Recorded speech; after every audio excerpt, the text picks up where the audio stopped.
Bienvenidos, muchas gracias por acompañarnos. Soy Luisa de la Heroica y esto es Pedal, un espacio de entrevistas, actualidad y todo lo relacionado con el turismo sostenible. Los episodios de Pedal están auspiciados por Grupo 8, Queenstore y Shower. Y hoy estamos lanzando nuestra segunda temporada. En este primer episodio estamos con Jorge Bartoli, integrante de El Paraná No Se Toca. Jorge, bienvenido. Hola, buenos días. ¿Qué tal? Gracias por la invitación. Gracias a vos, realmente súper contenta de tenerte en este primer episodio que para mí tiene un tema que me llega al corazón. Yo soy de San Pedro y tengo como incorporado, me atraviesa el Paraná. Es un escenario que ha estado en mi vida durante mucho tiempo y sigue, porque bueno, nosotros estamos acá en el Pago de la Costa, seguimos en San Isidro en el Pago de la Costa, así que me encanta tenerte, que hayas aceptado la invitación. Y para comenzar, contame qué es El Paraná No Se Toca. Bueno, el Paraná No Se Toca, a nosotros nos gusta definirnos como una ONG de personas autoconvocadas. Acabamos de cumplir como agrupación 10 años. Seguimos teniendo el mismo formato desde el inicio, es decir, no estamos constituidos de manera formal, como no tenemos personería jurídica, seguimos siendo una agrupación de individuos a título personal. Y la verdad que nos ha tocado recorrer en estos 10 años un poco de todo. Nosotros estamos, digamos, esta agrupación se formó en la ciudad de Rosario a raíz de una protesta que hubo en su momento muy fuerte contra una ley que promovía en Entre Ríos el cultivo de arroz a gran escala en los humedales, lo que era sencillamente una sentencia de muerte. Bueno, en ese momento hubo grandes protestas, muchas protestas a lo largo de la cuenca, una de ellas fue en Rosario, y este grupito de gente que se había convocado decidió, digamos, una vez que esta ley, así como fue sancionada, fue derogada al poco tiempo, este grupo de gente decidió seguir trabajando. Bueno, hace 10 años que estamos en este camino con múltiples idas y vueltas, ¿viste? Con todas las dinámicas que tienen este tipo de organizaciones. Hemos aprendido mucho, seguimos aprendiendo, nos hemos relacionado con mucha gente, y nos ha tocado una situación, digamos, absolutamente inesperada para todos, después de varios años de trayectoria, este momento crítico, absolutamente crítico, que está atravesando en particular el río Paraná. Así que Exactamente. bueno. 10 años de trabajo, que en realidad 10 años de trabajo de inicio, pero calculo que el trabajo en el Paraná lleva mucho tiempo. Yo recuerdo de cuando era chica que ya la intervención de las personas, de las actividades de la gente en el Paraná, ni hablar de cómo se dragaba, me acuerdo cómo dragábamos a la altura de San Pedro el río y cómo cambiaba el paisaje y cómo cambiaba todo, ¿no? No solamente su entorno natural, sino la vida de la gente y la economía de la gente, incluso de la parte social. Yo puedo hablar más que nada de la parte social, cómo convoca el río a la gente, ¿no? La actividad de vínculo entre las personas, incluso cómo convoca el río. Pero contame, porque necesito que ayudemos a la audiencia a ubicar este río, de qué hablamos cuando hablamos del río Paraná y cuáles son las actividades o los beneficios que genera este río a las comunidades locales.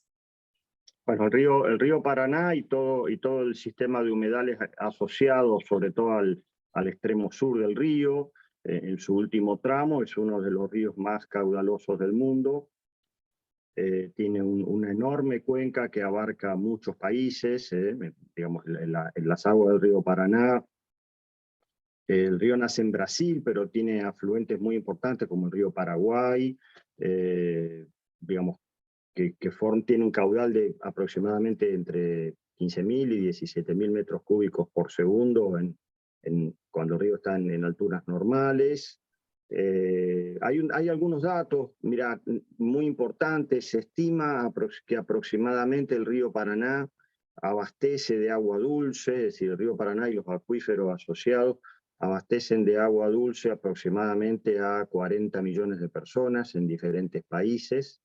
Bueno, y digamos, es una vía de comunicación desde el inicio de los tiempos, es una vía de comunicación. Hoy es una vía de comunicación comercial muy importante, pero también y para nosotros lo más valioso, además digamos, de sus beneficios ecosistémicos, como en este caso la provisión de agua dulce, es la parte de los humedales, y en realidad casi toda su cuenca, porque obviamente el río Paraguay, que nace en el Pantanal de Brasil, no hace falta describirlo, pero es un refugio valiosísimo de una gigantesca biodiversidad, una biodiversidad tan gigantesca como poco conocida. Bien, es fuente, digamos, para las actividades antrópicas, digamos, es fuente inclusive, por ejemplo, de plantas medicinales, de material de construcción, pensemos en la arena, ¿viste? Nosotros acá en Rosario decimos, o se suele decir que Rosario fue una ciudad que estuvo de espaldas al río durante mucho tiempo, porque en el medio estaba el puerto. Esa es una verdad a medias, porque nosotros decimos que los rosarinos, quizás muchos de ellos han estado de espalda, pero cada día de su vida que se levantaron y se lavaron la cara, lo hicieron con agua del río Paraná.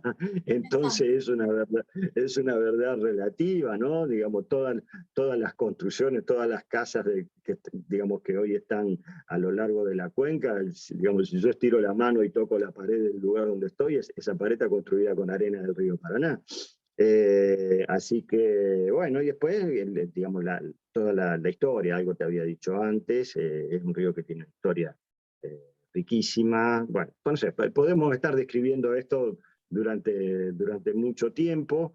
Bueno, hoy lamentablemente está atravesando una situación absolutamente crítica por las intervenciones a lo largo de su cuenca, las intervenciones antrópicas, digamos, todo esto en un entorno de cambio climático a nivel global y una bajante interminable que ha sido escenario propicio para algunas cuestiones verdaderamente dramáticas que no cesan, como por ejemplo los incendios, ¿no? Los incendios de estos últimos años, estas quemas, que han puesto a toda nuestra actividad y a toda la actividad ambiental un tono casi, te diría, dramático, verdaderamente dramático, porque se han sucedido y se siguen sucediendo situaciones verdaderamente impensadas.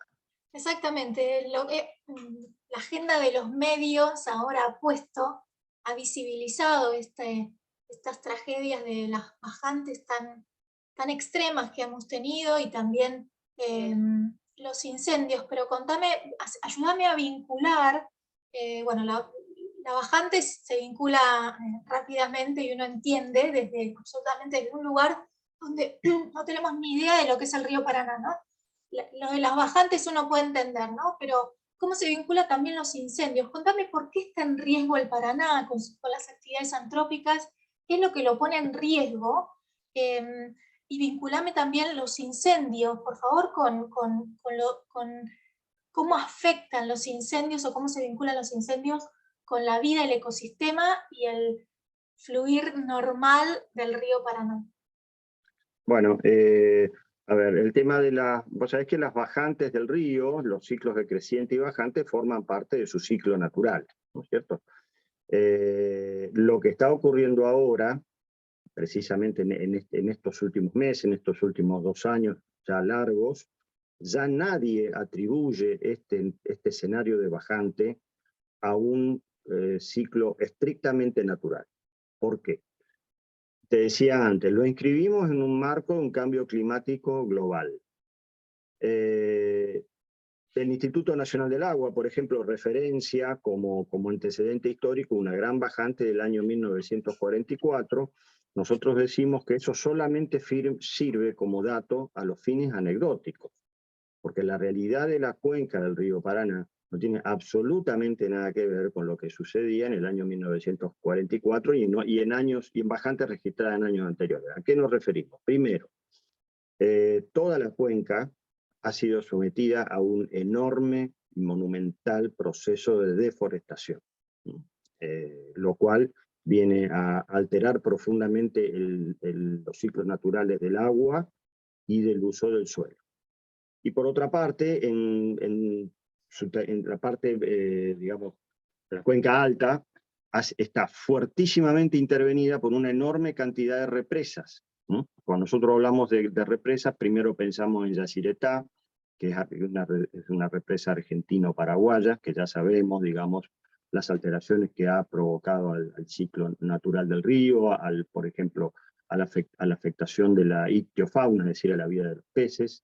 Si miramos más arriba, vamos hasta Itaipú, la gran represa, la mega represa brasilero-paraguaya, que tiene una fortísima incidencia en los ciclos del río. Pero más arriba hay decenas de represas, algunas medianas, otras más pequeñas, que intervienen en el cauce. Entonces, vuelvo, ya nadie atribuye este ciclo de enorme bajante a un ciclo estrictamente natural.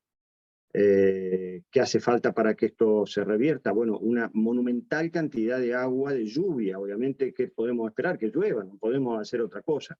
Pero hay que ver cómo se va a comportar la cuenca, qué cantidad de agua es necesaria como para que la cuenca y todas estas represas vuelvan a establecer ciclos de alturas, por así decirle, que estén dentro de la normalidad. Obviamente una bajante tan pronunciada tiene una seria afectación a las actividades económicas, tiene una seria afectación a la pesca. La pesca es un tema extremadamente delicado de hablar.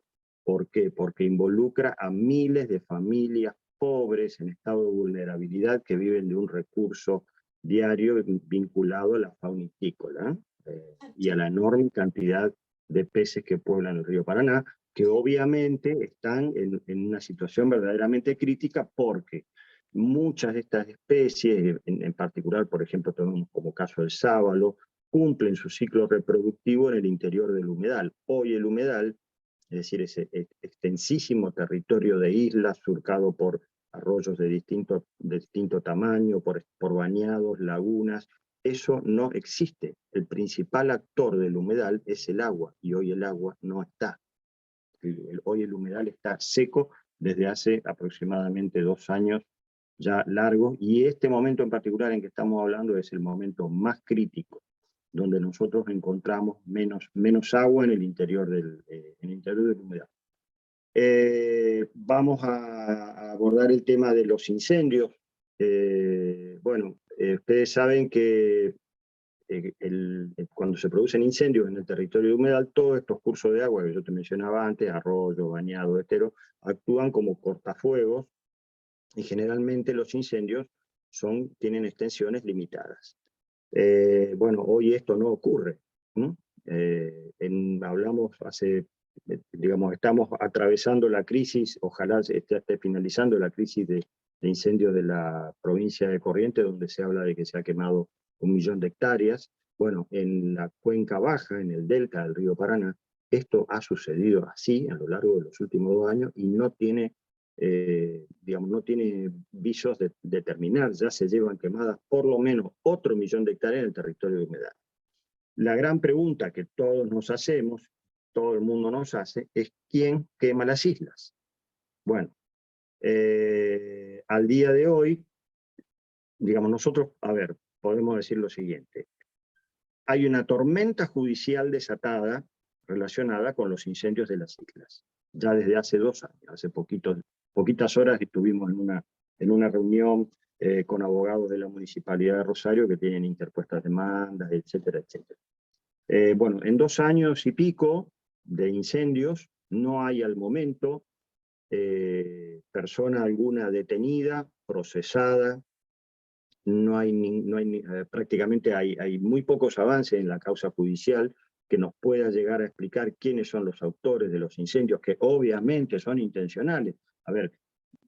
Saquemos de lado algunos efectos naturales. Una caída de un rayo puede generar un incendio. Bueno, una caída de un rayo no puede quemar 1 millón de hectáreas de manera continuada durante 2 años de pico. Entonces, hay verdadera intencionalidad. Sí. ¿Quiénes queman las islas? La gran pregunta. Bueno, al día de hoy, dada lo que yo te decía, la absoluta impunidad que hay, claro, la absoluta impunidad que hay en esto, nosotros podemos decir que cualquier teoría conspirativa puede ser válida, cualquiera. Sí. Es decir, florecen las teorías conspirativas de quién es responsable de los incendios. Bueno, cualquiera puede ser válida. Nosotros sí hablamos, concretamente para ser más firmes en esto, hay una matriz productiva, ganadera, en territorio de islas que de manera histórica apela al recurso del fuego para la renovación de pasturas. Esto es así en muchísimas partes, no solamente en el Delta, es en el Pantanal, es en territorio brasilero. Bueno, esa matriz productiva ganadera histórica es parte, sin duda, responsable de lo que está ocurriendo. Sí. Es dable escuchar de que muchos ganaderos dicen nosotros hacemos técnicas más modernas, no apelamos al uso del fuego. Sí, por supuesto, son voces que deben ser escuchadas. También hay responsabilidad de los cazadores furtivos, también hay responsabilidad de, por supuesto, de algún turista descuidado que se va a hacer un fuego, el fuego se le escapa. Bueno, y seguimos abriendo el abanico, Sí. posibilidades hay muchas, pero esa es la realidad en la que nos encontramos el día de hoy. Entonces es necesario vincular o articular este compromiso que tiene que haber entre el sector público, el sector privado y la sociedad civil para lograr, por un lado, mitigar todas estas incidencias de las actividades antrópicas sobre el río Paraná y su entorno natural, y también encontrar la forma de adaptar, ¿no? Porque lo que vos decías, todo el que está en el Pago de la Costa, el rosarino, si se lava la cara a la mañana es con agua del río. Entonces, si nosotros empezamos a tener escasez de río, tenemos una emergencia hídrica. Entonces, también tenemos como que prever que los efectos que se puedan detener los mitigamos y los efectos que ya sean irreversibles, como hemos tenido también informes internacionales que han dicho que las consecuencias del cambio climático, algunas ya son irreversibles. Entonces tenemos que tratar como de adaptar, sobre todo a las comunidades más vulnerables que dependen del río, como vos decías, la pesca, entre otras, ¿no? Para que puedan sobrellevar estos momentos. Contame cuáles son esas leyes o esas acciones que ustedes están trabajando, que ustedes están apoyando, como la ley de humedales, todas esas leyes que pueden ayudar a articular primero esto, las tres voluntades, digamos, los tres ámbitos, que sería el sector público, privado y sociedad civil. Y bueno, eso, contame eso. Yo voy un pasito anterior al tema de las leyes. Bueno. Mirá, es muy interesante lo que vos me estás planteando. Yo creo que hay dos frentes, nosotros creemos que hay dos frentes de acción que lo hemos aprendido por el camino. No se puede proteger lo que no se conoce, eso es una verdad, digamos, repetida, y para conocer lo que tenemos que proteger, lo primero que necesitamos es educación. Entonces, cuando hablábamos de territorios valiosos que albergan diversidad tan vasta como desconocida, lo primero que tenemos que decir es que si no difundimos cuáles son estos bienes naturales y cómo nos benefician a todos, no podemos generar la conciencia y el consenso posterior como para generar las normas, las leyes que deben ser aprobadas por nuestros legisladores. Entonces, ¿a nosotros qué nos ha pasado? Nosotros cuando arrancamos, hace 10 años, yo te decía, nosotros hablábamos del concepto de humedales y teníamos que explicar en todas partes de qué se trataba una humedad. Es decir, ¿cuál es la definición? ¿Qué pasó? A nosotros un día nos empezaron a llamar docentes, decir, chicos, ustedes que tienen esta información, chicos o no tan chicos, ¿no? Bueno, tampoco Muy chicos. quien te habla tan chico. Ustedes que tienen esta información, la foto de la isla, que les gusta, que van, que están estudiando, no quieren venir a dar una charla en la escuela, bueno.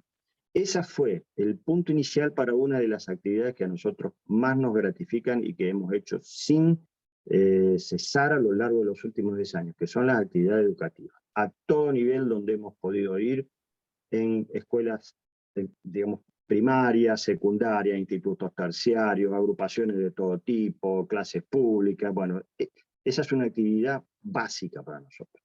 Entonces, hoy, por ejemplo, nos pasa, no te digo que sea atribución nuestra, obviamente, tiene que ver con la acción de un montón de gente. Hoy cuando hablamos de humedales, la gente ya tiene su idea, sí, más o menos, de qué se trata. Ese es un paso enorme. Y también tiene en su mente la idea de que son territorios que deben ser preservados. Ese es otro paso gigantesco. Sí. Con respecto a las leyes, si hablamos concretamente de la ley de humedales, la gente que trabaja en nuestro grupo, algunas biólogas, la abogada, tuvieron su primera participación en la primera batalla que se dio en el año 2013 por el primer proyecto fracasado de ley de humedales. Ese fue nuestro primer pasito en cuanto a la ley de humedales. Bueno, todo de ahí para adelante ha sido una serie de aprendizaje, pero también de fracasos en los entornos legislativos. Venimos de caer el último proyecto hace pocos días. Bueno, la consigna de nuestra y de todas las organizaciones que estamos en este tema es ley de humedales ya. Y siempre decíamos, caída este último proyecto que ha perdido estado parlamentario, este último proyecto de ley de humedales, la consigna al otro día va a ser exactamente la misma. Sí. Ley de humedales ya.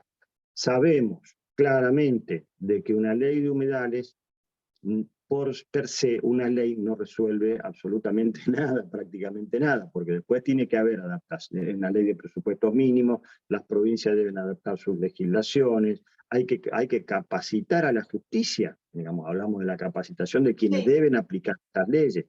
Hay que establecer organismos de control, hay que hacer inventarios de humedales. Los humedales, vamos a aclararle a quienes nos escuchan, que son territorios muy vastos y muy diversos, que los encontramos a lo largo y a lo ancho de toda la geografía de nuestro país. No obstante eso, mientras batallamos por una ley de humedales, una ley de presupuestos mínimos de humedales a nivel nacional, nosotros decimos que es muy importante que las mismas provincias que están sobre la cuenca y hasta los municipios que tienen en su órbita territorios de humedales puedan ir generando a pequeña escala o en su escala leyes u ordenanzas o determinaciones que vayan estableciendo diferentes estatus de protección en los territorios que les corresponden. Eso es fundamental y en eso sí hay mucho trabajo hecho, digamos, creemos que en todo el territorio. De hecho, por ejemplo, estamos en la provincia de Santa Fe, la provincia de Santa Fe tiene una ley de humedales que no está reglamentada, que mucha gente no la conoce, pero bueno, ya ha habido un avance en tener este tipo de proyectos. Ese es el estado más o menos general. Ahora en pocos días se abren de nuevo las instancias legislativas, se abren de nuevo las sesiones ordinarias del Congreso de la Nación, y ya está anunciado que el mismo proyecto consensuado que se cayó en la Cámara de Diputados se vuelve a presentar. ¿No? Por cuarta vez. Se vuelve a presentar otra vez en el Congreso de la Nación. Perdón, los proyectos ya tienen tres caídas. Ahora vamos por la cuarta. Así que bueno, esa es la situación actual en cuanto a las normas legales. Estamos con Jorge Bartoli, él es integrante del Paraná No Se Toca. Contame, Jorge, ¿cuál es tu vínculo con el río? Yo te contaba que como sanpedrina yo me escapaba del colegio y me iba al río. ¿Qué iba a hacer? Era nuestra vida social, nuestra vida económica, se relacionaba con el río, festejábamos los cumpleaños, hacíamos todo en el río durante el verano, el invierno, la primavera, no importaba la época del año, siempre estábamos ahí. Contame cuál es tu vínculo. Calculo que es súper estrecho y profundo con el río. Bueno, con distintas alternativas es un vínculo histórico, hasta te diría familiar. Hace poquito encontramos en la familia una foto de mi papá con su canoa y mi mamá sentada al lado de él, embarazada de mí. Eso ya fue a principios de 1961. De una manera u otra he seguido vinculado al río en la época digamos, de más joven, de andar remando en piraguas, yendo de acá para allá. Después en algún momento tomé cierta distancia cuando uno ya tiene su familia y los chicos son chiquitos, muchas veces los condicionamientos familiares te apartan un poco, y después, bueno, cuando ya la cosa está un poco más distendida o los tiempos son otros, bueno, ahí volví con fuerza al lugar que siempre amé, ¿no? Qué sé yo, creo que esto nos ha pasado más o menos a todos en distintas etapas de la vida. Y realmente el río, ese es otro tema, ¿viste? Cuando hablamos de eh, los beneficios ecosistémicos, nosotros no dejamos de mencionar el tema de que en el río uno encuentra el sosiego y ese contacto con la naturaleza, que muchas veces en la ciudad se nos niega, y tenemos la suerte de tenerlo a un paso. La verdad que nosotros estamos viviendo en nuestra ciudad un verdadero boom de actividades del río. Hoy Rosario tiene el segundo parque náutico del país después de Buenos Aires, y es realmente durante los fines de semana o los días de verano hay miles y miles de personas en el río. Por suerte, digamos, a ver, con una gran cantidad de conflictos. La verdad que si nos ponemos a hablar de los conflictos vamos a estar un montón, pero bueno, estamos hablando digamos, de un impacto de la presencia de tanta gente en el río, las ocupaciones, viste, acá hay toda una cuestión inmobiliaria sobre el tema de las islas, los terraplenamientos, los movimientos de suelo, pero también hay una enorme cantidad de gente que tiene en claro de que es un territorio para preservar, para disfrutar, y nosotros tratamos de generar conciencia sobre eso. Una de las, sí, Sí. una de las No, cosas que tratamos de hacer siempre en Pedal y en La Heroica es tratar como de articular este deseo que tiene el turista de visitar y conocer, y por otro lado la actividad o la cotidianidad que tiene el anfitrión en las comunidades locales, ¿no? Contame cómo podemos hacer eso. Una de las cosas que siempre queremos es conquistar el corazón del turista para que vaya y aproveche y disfrute lo que es la gastronomía local relacionada con los pagos de la costa, cuáles son las costumbres y los hábitos que tienen también los anfitriones, esto de dormir la siesta, de aprovechar los lugares, el momento para ir al río, y sabemos que la actividad turística genera un avance económico o una prosperidad económica para las localidades, y eso es muy importante, pero también esto de concientizar y no pasarnos para el otro lado sobre densificar de turistas y que el impacto sea peor que el beneficio, y que en realidad dure poquito porque lo explotamos y ya no sirve para nada. Entonces, bueno, contame cómo podemos hacer esto para invitar por un lado a los turistas a que visiten lo que es las cuencas o lo que es la costa del río Paraná, pero por otro lado generar conciencia o dar algunos pequeños tips para que el turista que visite conecte con el anfitrión y no genere impacto, o genere beneficios más bien, no impactos negativos. Bueno, hay un rol muy importante y una responsabilidad muy importante del Estado, obviamente, en todos estos emprendimientos, porque debe establecer normas claras. Sabemos que llevar gente o turistas a la isla, digamos, requiere una serie de cuidados especiales y algunas normas de seguridad. Nosotros, a ver, lo podemos abordar desde distintos puntos de vista, ¿no?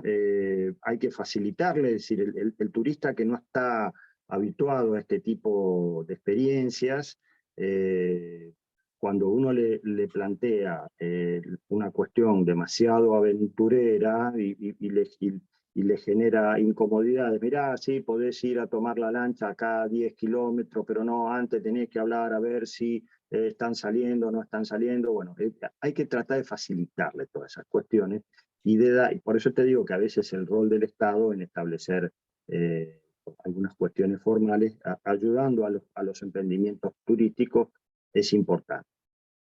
Por otra parte, el lugar de destino, digamos, a ver, nosotros podemos plantear, te voy a contar, por ejemplo, lo más resumido posible, una experiencia que tenemos acá en Rosario. La Municipalidad de Rosario heredó hace ya muchos años una importante cantidad de islas que están en territorio entrerriano. Eso se llama el legado del hierro. Son muchas hectáreas de isla que están en territorio entrerriano, pero corresponden a la Municipalidad de Rosario, porque un privado se las donó. En ese territorio se está trabajando ya desde hace varios años en una reserva, en una reserva, digamos, a los fines ecoturísticos. Bueno, las organizaciones que estamos involucradas en este proyecto hemos laburado codo a codo en los últimos años con la Municipalidad de Rosario. Cuando vos hablás de trabajar codo a codo con la Municipalidad de Rosario, te aclaro que no está exento de conflictos este trabajo. Sí, claro. Y se ha logrado hacer una gran cantidad de visitas. Digamos, el territorio está bastante apartado, son como 45 minutos de lancha, y hemos ido haciendo con los años una gran cantidad de visitas, llevando gente que jamás había ido a la isla, con el apoyo público, con la difusión pública, brindándole un buen servicio, y esto ha servido para que un grupo bastante importante de gente haya encontrado, digamos, en ese momento, una posibilidad laboral, que son los guías de sitio, lo que nosotros le denominamos los guías de sitio. Hay gente que se ha capacitado, gente afín a la actividad, gente afín al río, que se ha capacitado en estas cuestiones de acompañar a un visitante y mostrarle qué es lo que hay. Inclusive se ha logrado hasta hacer visitas guiadas donde se ha hablado, puedo decir, este fin de semana vamos a hacer visitas guiadas que por donde vamos a hablar específicamente de la flora, haciendo foco en la flora. Otras visitas hablando específicamente de aves, porque hay decenas y decenas de especies de aves diferentes. Hay momentos donde se han hecho charqueadas, es decir, sacar pequeñas especies del río y tratar de identificarlas, con charlas integrales, por supuesto. Bueno, es una experiencia valiosísima. Hoy, lamentablemente, la bajante nos está impidiendo hacer este tipo de trabajo, pero al día de hoy, en este momento, esto está, digamos, avanzando en cuanto a su entorno formal, porque se ha establecido un convenio con la Universidad Nacional de Rosario, donde se va a empezar a hacer un curso, ahora en pocos días, de los denominados guías de sitio, que va a tener una titularidad específica, ¿no? Ese es un proyecto súper interesante de cómo, articulando en este caso las organizaciones, como nosotros, como Para No Se Toca, el Taller Ecologista, y otras organizaciones que se van a enojar si no la menciono, pero bueno, Están todas ahí incluidas. están todas, digamos, todas estas organizaciones articulando con la Municipalidad de Rosario. ¿Cuándo nace esto? A partir del momento que la Municipalidad de Rosario toma una decisión política de avanzar en este sentido. Es decir, el Estado debe ser claro en este punto, digamos. Para brindar el apoyo a este tipo de organizaciones, hay que tener una decisión política y decir, bueno, vamos a hacerlo con todos los problemas que ello implica. Bueno, este es un proyecto muy avanzado.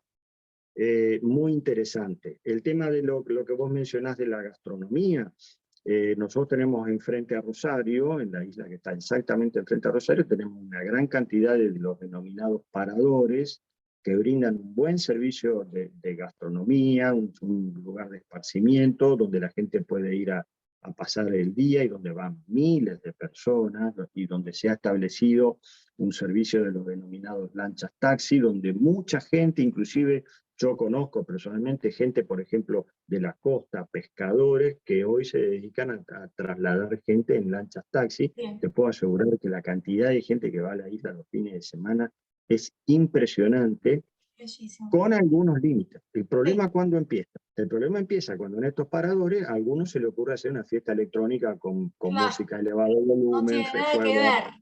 nada que ver. Entonces ahí Contaminación auditiva.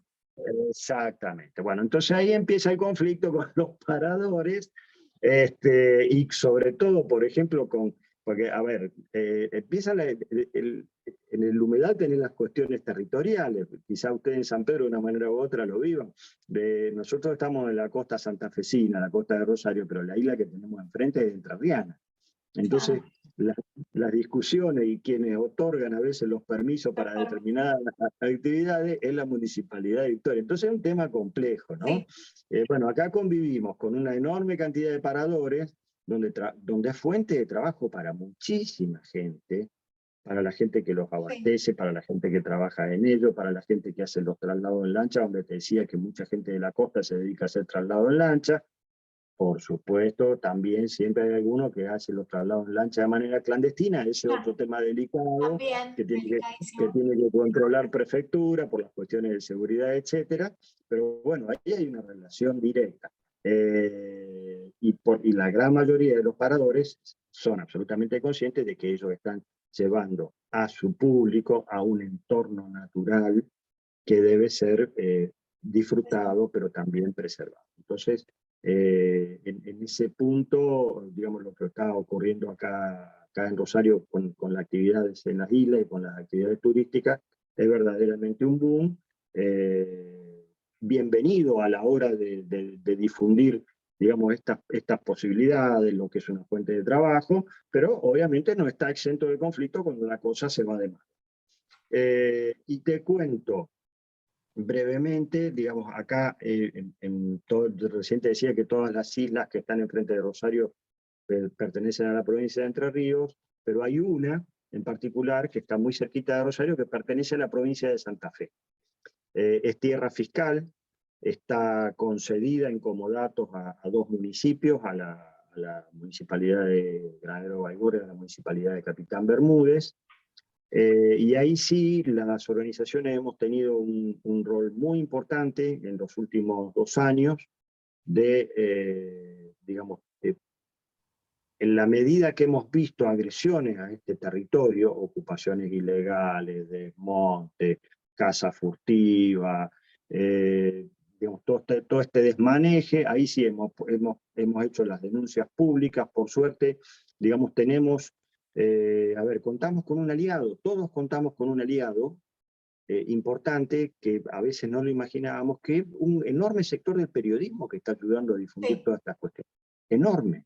Y que tienen un rol muy importante. Entonces, en la medida que estas denuncias se hicieron públicas, se empezó a avanzar en el trabajo con la provincia de Santa Fe. Los municipios lo establecer en este territorio, en esta isla, que son 900 hectáreas, un área de reserva natural. Para eso, digamos, lleva 2 años de intenso trabajo, donde primero hay que detener las ocupaciones ilegales, establecer ordenanzas municipales, establecer algunos organismos de control, hacer difusión de todo esto, y ya se empezaron a hacer en esta isla las primeras visitas guiadas, a cargo de gente que vive cerca de la costa, aficionados al tema, gente que lo conoce. Entonces empiezan a llevar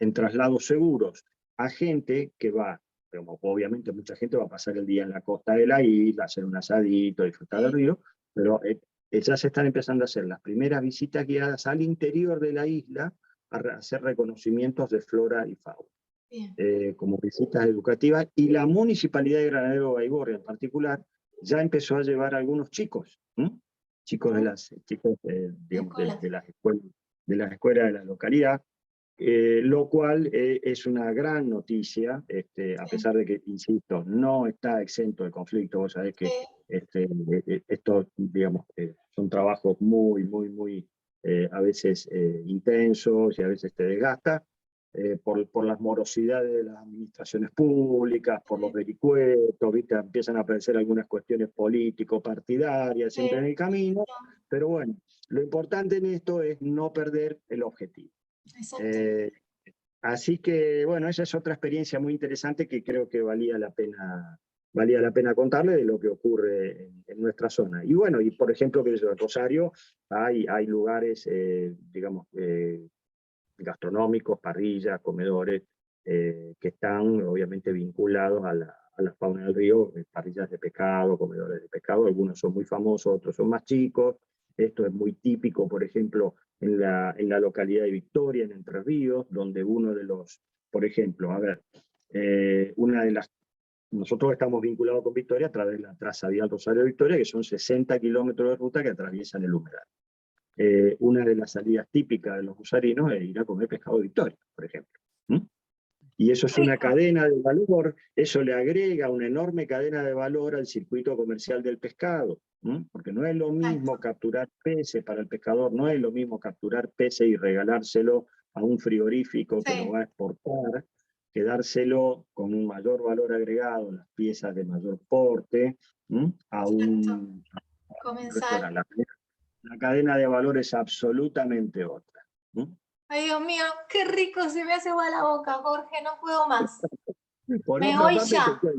mirá, a mí me ha pasado, yo te hablaba de la ruta que atraviesa 60 kilómetros de humedal, esta ruta también tiene sus conflictos ambientales, etcétera, etcétera, pero a mí me ha pasado estar en Rosario y llevar gente que ha venido del exterior a Entre Ríos, y cuando ellos te preguntan, bueno, ¿y por dónde vamos a pasar ahora? Vamos a pasar ahora a un territorio de humedales, son 60 kilómetros donde no hay absolutamente nada, es solo agua e isla.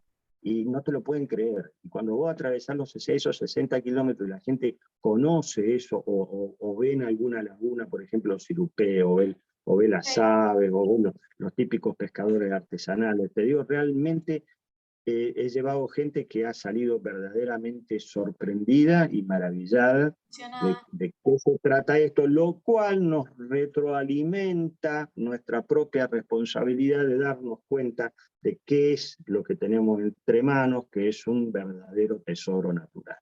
Exactamente.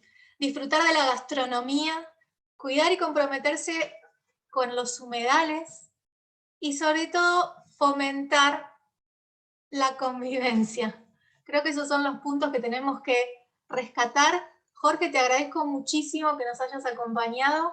Te vamos a dejar todos los datos de El Paraná no se toca para que les den su apoyo, para que podamos lograr la ley de humedales. Y, Dios mío, invítanos a todos a comer algo por ahí, por Rosario. Me voy en cualquier momento. Bueno, cuando quieran, acá los esperamos. Muchísimas gracias, Luisa. Y a todos nuestros oyentes, muchas gracias por habernos acompañado. Los invito a revivir los episodios de la primera temporada y por favor acompáñenos en estos nuevos episodios de esto que es Pedal. Hasta la próxima.